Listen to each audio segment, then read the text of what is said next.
Ward number 8ના કાઉન્સિલરની સરાહનીય કામગીરી.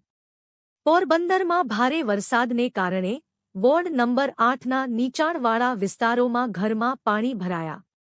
પોરબંદરમાં ભારે વરસાદને કારણે વોર્ડ નંબર 8ના નીચાણવાળા વિસ્તારોમાં ઘરમાં પાણી ભરાયા હતા, જેની જાણ વોર્ડ નંબર 8ના કાઉન્સિલર અને નગરપાલિકા ઉપપ્રમુખ મનીષભાઈ શિયાળને થતાં તેઓ સ્થળ ઉપર તાત્કાલિક દોડી ગયા હતા અને નગરપાલિકાની ટીમને તાત્કાલિક જાણ કરી ઘરમાંથી પાણીના નિકાલની વ્યવસ્થા કરી હતી.